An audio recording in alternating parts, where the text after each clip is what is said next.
ladies need, so let's just keep on going for Charlotte Hamilton, everyone.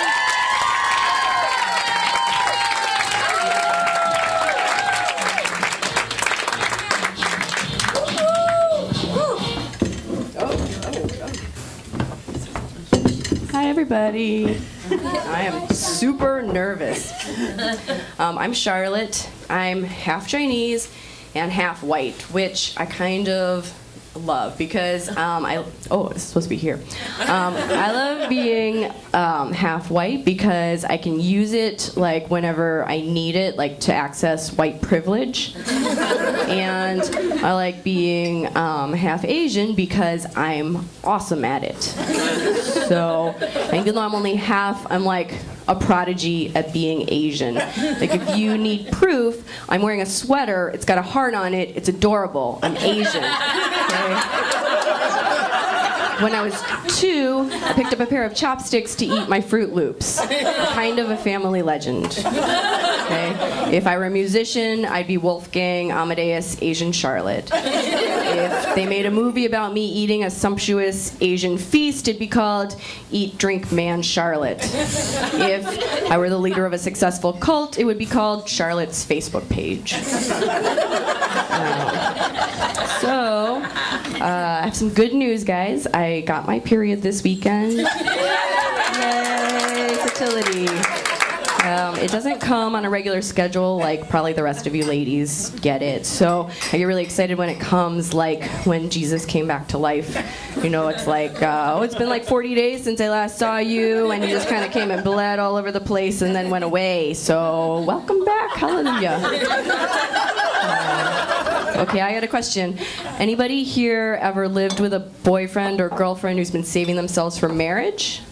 Yeah, that's just me? Great, that's awesome. Well, I respect everybody's right to, follow their moral code, and, but I just am wondering, like, who's thinking about my rights, like my right to hump in the ladies' room at Wendy's. It's like nobody cares about that.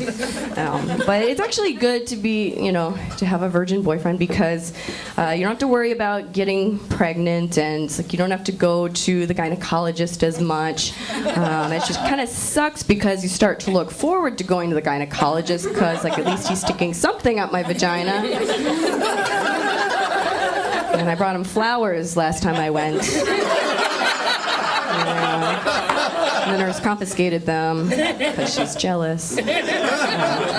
So like living in a one-bedroom apartment with your boyfriend who's not having sex with you is kind of like being in rush hour traffic where, the car is not going anywhere, and you have to pee, and you're thirsty. There's a perfectly good bottle of water right next to you, but you can't drink it or you'll explode, and usually I find myself making this noise, and I have these crazy fantasies about just abandoning my car and running to the nearest shower so I can drink water and pee at the same time and show that bathtub what it's been missing.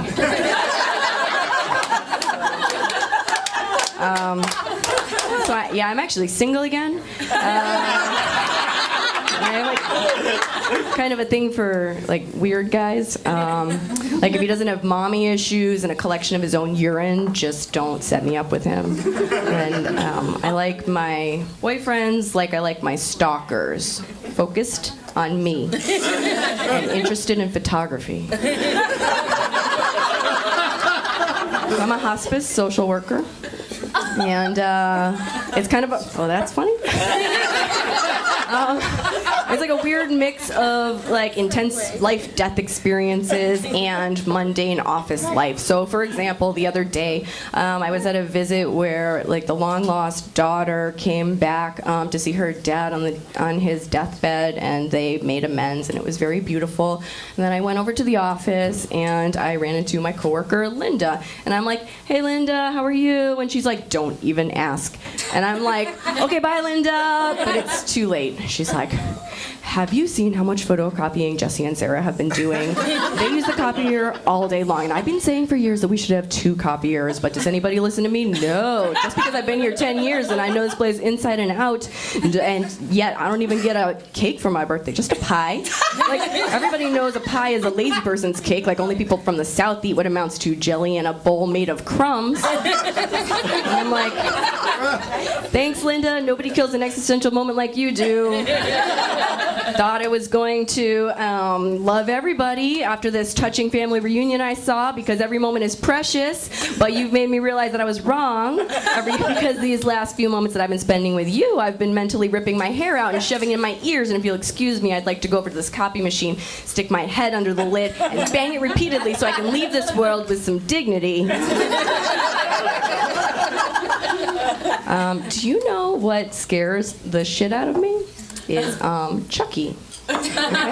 Really, any movie where children's toys come to life. And I don't know why, because I'm like almost twice Chucky's size.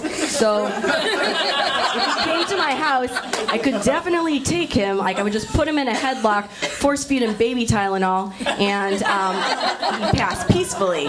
So suck it, Chucky. So I don't understand what my problem is, because he's not scary. But like, what I realized is that it's kind of like if you walk in on your parents having sex, or like when you discover that your middle school field hockey coach isn't really supposed to frisk you after practice.